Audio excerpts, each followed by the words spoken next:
Hello, my name is Mildly Gothic, and welcome to Here's Why I've Been Extremely Stressed and Busy for the past entire month of December. This video should be going up in the new year, but I wanted to kind of do a little show and tell of all of the gifts I handmade for friends and family this Christmas. There may be things that I made last minute that did not get included in this, so if you said friend or family member happened to be watching, I made it even more last minute than you thought I did. I'm sorry, I love you. So this is just supposed to be fun and quick, but I also wanted to make, I guess, kind of an announcement. I've been posting weekly since this started, which I think was like back in June. So it's been a minute. Not that much has happened, but it's been fun. Absolutely. It's not ending. We're not going anywhere. I'm just going to be moving to uploading every other week. I do have a job, in fact, two of them. I have a dog, and I have a social life that I am attempting to maintain outside of college, or after college. And uploading weekly means, yes, I'm doing a lot of projects, but they're quick ones, and I'm not focusing as much on the bigger behind-the-scenes projects that I want to do. I just don't have time for. And so I'm hoping that this once a week, that going to this every other week will give me time to actually work on and develop those larger projects so that I can make even more interesting content. I think I've learned a lot uploading weekly so far. I think I've learned a lot about editing videos, filming, aesthetics, a whole lot of things. But I think it's time for a change. I think this change will benefit my content as far as quality. It will benefit my projects as far as time I get to spend on them. It will benefit my mental health by not having to be stressed every Thursday night that I can't come up with a good video name or thumbnail title. And this may seem inconsequential to some. I want to spend more time with my dog. I'm at work all day, and then I have to come home and do things, and I don't always get to spend as much time just cuddling him as I would like. So, if you want, you can blame it on Domino. Yeah, I'm blaming you, Bubby. You're so good. He's a good dog. But there's a lot of reasons. I just think this makes sense. The channel is not going anywhere. I have every intention to continue uploading, and every other video will be a special effects makeup. I am saying that right now. That is my intention to continue. That way I should get a quantity of them out. I should get enough of them out pretty frequently, so that style of content will become very regular, and the other things will probably be anything from like cosplay fabrications to another edition of my capstone storytelling video, all sorts of things. I have some really cool ideas, and I just need the time to make them happen. So, with all of that, let's get to here's all of the presents I made my friends for Christmas and a little bit of backstory on what they are and how I made them. Thank you so much for sticking around so far. Give it a like, subscribe if you want, if you think the new plan in the future sounds interesting. And thank you for watching around this long. So with that, let's get to it. So here's a scarf I made for my friend. It's comprised of granny squares. If you don't know what a granny square is, typically it's a type of pattern and it's in a square. They can have different designs, and you actually do these in the round, which makes them kind of interesting, which is why you have these gapped corners. And my yarn for these technically was all different sizes, but I think it ended up working out. I just tried to do them looser or tighter according to kind of my dimensions. There's 5 squares for each side, and I swapped the directions in the middle. So this is the middle seam, and I swapped the directions. Once I had all of my squares made, I then basically stitched these all together I did a row of single crochet across the top, left myself a long tail, and then sewed back the other side. So you can see one of these sides, this white one, is actually crocheted in, and then the side attaching it to the red is actually just a single stitch through to sew it together. Once all of my squares were attached, I then did the border on the outside, which was just 2 rows of a single crochet to kind of bring it all together. And the bottom has, I believe it's 3 rows. It's got 3 or 4 rows of single crochet, just a little bit of extra. And then I gave it some nice long fringe so that it would have some other detail to it. I did the swapped sides so that when it hangs, the skulls are facing upright no matter how you kind of wrap it. I think it came to a good length. This is the easiest and I think only scarf I have ever completed as a yarn project. doing it in granny squares absolutely helped me keep track of how much progress I was making and actually like physically see it come to life. And although there was a nightmare number of ends to weave in, I'm really happy with how this turned out, and I think my friend will like it a lot. This is the biggest project I've made for Christmas, and its current size might be a little deceiving, because as we unwrap it, this is a shawl. The skull scarf was crocheted. This is knitting. So you can see the one side of the chevron and then the one side that is the opposite. I don't know what to call it. This was a fun pattern. There's eyelet holes basically up the side with how you do the increases, which is matched by an eyelet row across the top. I was inspired to pick this yarn because I thought it looked like Starry Night, and my mother's favorite artist is Vincent van Gogh, so that is why I picked this yarn, and it just kind of ended up working itself out into stripes. And since it gets longer with each one, you can see the stripes get shorter because the yarn has longer to go across. I kind of stopped following the pattern towards the end because I was getting tired, and I thought I was at a good point anyways.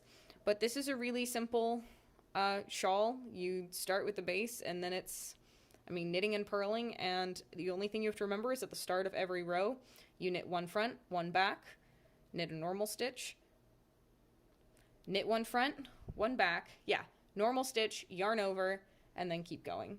So that's how you get your increases, and you end up with these little eyelets along the side. This is a big, wonderful project that I honestly wasn't sure that I was going to finish, but I think it came out super nice, and I'm really excited to give it to my mom. So here's a fun one that I did. This is supposed to be a dice bag. It's got these little knots on the side, and these are the type of knots that, if I pick the right end, which one is it? I think it's this one. Yep. It cinches, and so you can cinch it closed, which I know makes the straps uneven, but I think it's all right. And so there's one of those on each side, so you can cinch it and make it close. This is out of a super soft velvet yarn. I made sure the holes will not be big enough for any dice to get through. This one was interesting. There's no pattern for this. I just kind of winged it, and in fact, when I did that the first time, I made it way too dense. This is a much denser, thicker. You can see the visual difference, how much tighter these stitches are than this one. And this one, I physically couldn't get to cinch all the way closed. So now I just have a dense velvet purse, and this is the one that my friend will actually be receiving as a present because I think it looks super nice, super cute, very fantasy. There's some nice gold detailing in that.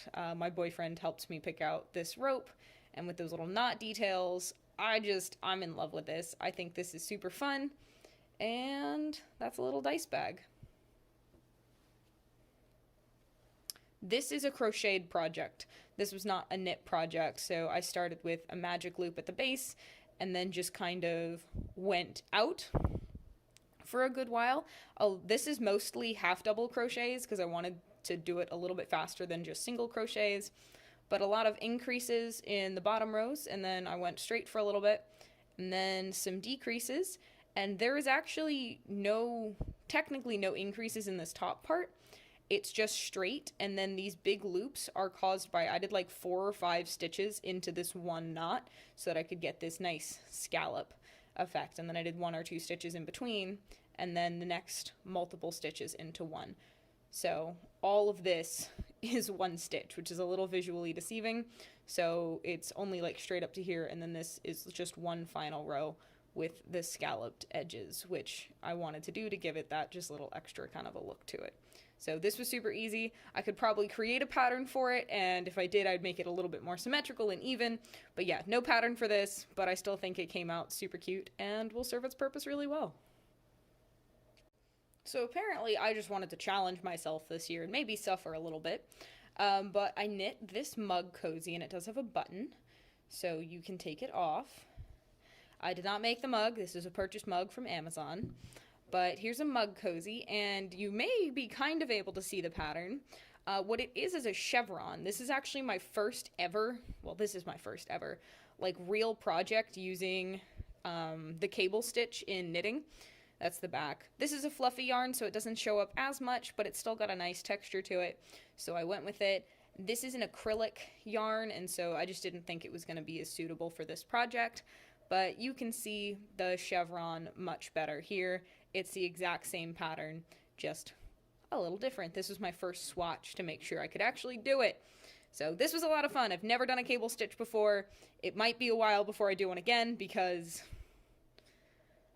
there's some spacing issues with some of the top ones, but we're not going to point that out because no one else would notice except me, but I see it, but it's fine. But yeah, so here's what the cable stitch looks like in yarn that you can see a little bit better, and that's the back. And there's a little loop here that's got a buttonhole, and I just threaded the button on. So all you do is you wrap it around your mug and pop the button through, and now you've got a mug cozy. Keep your hands warm or not hot from your drink. I don't know. Protects your mug, and it's fluffy, so I thought this was super cute and a fun little kind of a different thing to give a friend. So these may not be as impressive as some of the other things in this video, at least with size, but these are just some wire-wrapped stones. I will be finding chains to go with them. This is marble, but these are just some nice small pieces of jewelry that I'll be giving out as gifts this year. Wire wrapping is honestly something I love to do. I don't do it as much anymore, but it's all about finding a good stone and following the shapes of the stone and using that to guide not only your design, but how the stone structurally will be supported. If you lay it up against the flats and work with its geometry, you'll be able to get it a lot more stable than if you did something else. This one was actually a bead, so I took advantage of the hole in the bottom to ensure that it was going to be stable. So there's a little bit to think about there. You want to take the shape and the size of the stone into consideration. The larger it is, the more secure you're really going to want it. None of these are too large for it to truly matter, but also none of these will come out. So I know I showed my chainmail jewelry and the scale mail that I do, but here's another, if my camera, wants to focus on not my hands. There we go. Here's another type of jewelry that I do that's a lot of fun, and you can get some very clean, very pretty results. This is, I lied earlier when I said the shawl was the biggest thing that I made for Christmas. This is the biggest thing that I made for Christmas. This is one of those chunky knit blankets that you do with like the yarn that looks ridiculously big, and I promise you need a ridiculous amount of it. Each one of these stripes is a skein. So you can kind of see this took a lot. This is super fun. It's very plush. You don't need any needles or anything to do this. You can just, if you have a flat surface, you're good to go. It's super easy. You can find tons of tutorials online.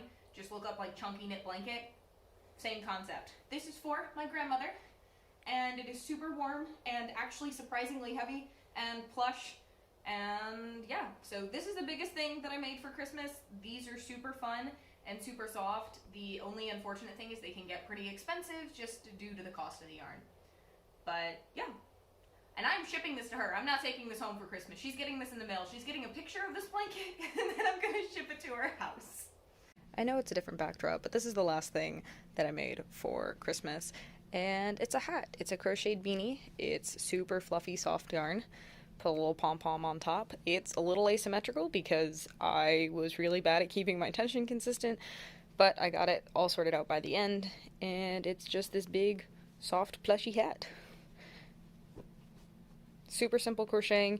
You crochet it in a large rectangle and then you seam up the side stitches. It's basically all half double crochets with single crochets at the top to make the top easier to cinch, but really, it's just a giant rectangle, and I guess if you wanted, you could unfold it, but yeah, it's just a big beanie. This one was super fun, super quick, and surprisingly not problematic. So the very last thing I made for Christmas, I actually made for Domino. It's a raised water dish. It's got his name on one side, and it's got a little domino with a paw print on the other. I did not create the wooden base. This is something that, this is a product that's sold at Hammer and Stain. But the owner of the shop let me create something for Christmas, and I decided to give a gift to the dog. So this is his little raised water dish, and as you can see, he is loving life. He is just being a big old sleepy baby. Hi. He's a good boy. So yeah, that's what he got for Christmas, because he's such a good dog. He's such a good dog.